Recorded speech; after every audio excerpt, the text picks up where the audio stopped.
సురక్షిత మంచినీరు అనేది ఇది ప్రాథమిక హక్కు అధ్యక్ష. ఇది ప్రత్యేకించి గౌరవ సభ్యులు అందరూ ప్రస్తావించిన అంశాలు వారి వారి నియోజకవర్గాలకు సంబంధించి కావచ్చు, లేదంటే ఇన్ టోటాలిటీ కావచ్చు, ఇది మనందరినీ బాధ్యత అధ్యక్ష. నేను గౌరవ సభ్యులందరికీ ముందుగా మాటిస్తున్నాను, జల్ జీవన్ మిషన్ నిధులు కానీ ఇప్పుడు దాకా ఎవ్వరు చేయనంతగా నేను పర్సనల్గా ఈ సభకి నేను హామీ ఇస్తాను అధ్యక్ష. దీన్ని చాలా ఒక స్టిపులేటెడ్ టైంలో గౌరవ సభ్యులందరూ అడుగుతా ఉన్నారు, దీనికి ఏమైనా టైం బౌండ్ రోడ్ మ్యాప్ ఏదైనా ఉందా అని మన అశోక్ రెడ్డి గారి దగ్గర నుంచి ఉంది ప్రశ్న. అలాగే జల్ జీవన్ మిషన్ మన ఉదయగిరిలో కూడా సమస్యలు ప్రస్తావించారు. అలాగే మనకి ఫిల్టరేషన్ ప్లాంట్స్ కూడా మన శ్రీకాకుళం సంబంధించి, అలాగే పుట్ట సుధాకర్ యాదవ్ గారు చెప్పింది జల్ జీవన్ మిషన్ ని పూర్తి స్థాయిలో దీన్ని ముందుకు తీసుకెళ్లే విధంగా దీనికి కావాల్సిన అధ్యక్ష నిధులు ఉన్నాయి. దీనికి కావాల్సిందల్లా కమిటెడ్ లీడర్షిప్ అధ్యక్ష.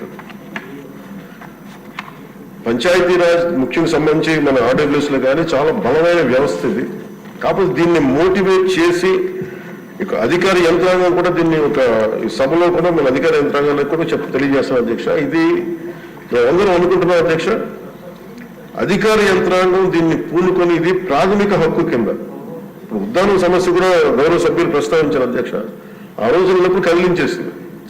ఆ రోజున కేవలం ఉద్దానం వరకే ఈ కిడ్నీ సమస్య ఉందనుకుంటే ఈ రోజున ఆంధ్రప్రదేశ్లో ఏ మూలకు పోయినా కానీ ప్రతి చోట ఇంక్లూడింగ్ మన తిరువూరు కానీ మన కృష్ణా జిల్లాలో కానీ ఏ మూలకు, ప్రకాశం జిల్లాకి ఏ మూలకు పోయినా కానీ ఈ సర్ఫేస్ వాటర్ లేకపోవటం వల్ల, అన్ని గ్రౌండ్ వాటర్ తీసుకోవటం వల్ల కంటామినేషన్ వాటర్ ప్రజలు తాగి కిడ్నీ వ్యాధిగ్రస్తులు ఎక్కువైపోయారు అధ్యక్ష.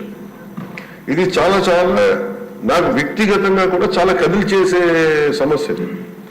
అలాగే ఈ రోజున సిఎస్ఆర్ తమరు చెప్పినట్టుగా సిఎస్ఆర్ ఈ ఫండ్స్ చాలా మంది ఇవ్వడానికి సంసిద్ధంగా ఉన్నారు అధ్యక్ష. దీనికి కావాల్సింది మీరు చెప్పినట్టుగా, మీరు చెప్పిన విధానం దీన్ని ప్రేరణ ఒక ఇన్స్పిరేషన్ గా తీసుకొని దీన్ని ఒకటి టైం బౌండ్ ప్రోగ్రామ్ గా చేస్తాం అధ్యక్ష. అలాగే దీనికి ఒక ఇన్స్పిరేషన్ ఇచ్చేలాగా ఒక స్టేట్ లెవెల్ ఒక కాల్ నేను వ్యక్తిగతంగా తీసుకుంటాను అధ్యక్ష, మీరు చెప్పిన ఈ సూచన. అలాగే అధ్యక్ష వ్యక్తిగతంగా కేంద్ర ప్రభుత్వంతో మనందరికీ సత్సంబంధాలు ఉన్నాయి కాబట్టి ప్రధానమంత్రి గారు కానీ కేంద్ర నాయకత్వం కూడా కోరుకుంటుంది ఏంటి అంటే జల్ జీవన్ మిషన్ ని ఆంధ్రప్రదేశ్ దీన్ని ఒక దేశానికి తలమానికంగా చేసి can become a role model to the entire nation అనేది ప్రధానమంత్రి గారు కూడా కోరుకుంటుంది. ఆయన అంతిమ లక్ష్యం కూడా ఏంటంటే కేవలం 2 గంటలు కాదు రావాల్సింది నీళ్లు, దాదాపు 24 గంటలు రావాలి నీళ్లు అనేది ఆ దిశగా కేంద్ర ప్రభుత్వం ఆలోచిస్తుంది అధ్యక్ష. దీన్ని ప్రత్యేకించి నేను గౌరవ సభ్యులకి నాకు అది ఎగ్జాక్ట్లీ ఒక స్టిపులేటెడ్ టైం, నేను ఇంతనే స్టిపులేటెడ్ టైం నేను వెంటనే మాట్లాడలేకపోతాను అధ్యక్ష. బట్ ఈ ఉదయగిరి సంబంధించి కానీ అలాగే ఆర్ఓ ప్లాంట్స్ అడిగిన కొన్ని ప్రశ్నలు are planned at the level of 10 liters per day, sir.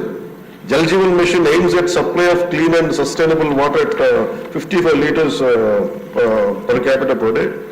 Jal Jeevan Mission has been extended till March 27, Adhyaksha. So time bound program అంటే జల్ జీవన్ మిషన్ ఇది 27 లోపు ఎక్స్పైర్ అయిపోయే లోపు మొత్తానికి సాధ్యమైనంత మేరకు ఈ నీటి పూర్తిగా రక్షిత మంచినీరు సరఫరా అయ్యేలాగా, అలాగే ఈ మనకి సంబంధించిన ఈ సేఫ్టీ మనకి ఉన్న రక్షిత మంచినీటి ఏమైతే ఉన్నాయి పథకాలు ఉన్నాయో వాటన్నిటిని సద్వినియోగం చేసుకొని ఇది సభ్యులకు భవిష్యత్తులో సమస్య రాకుండా మటుకు ఉత్పన్నమయ్యేలాగా మేము చర్యలు తీసుకుంటాం అధ్యక్ష. This is my commitment to all the honorable members,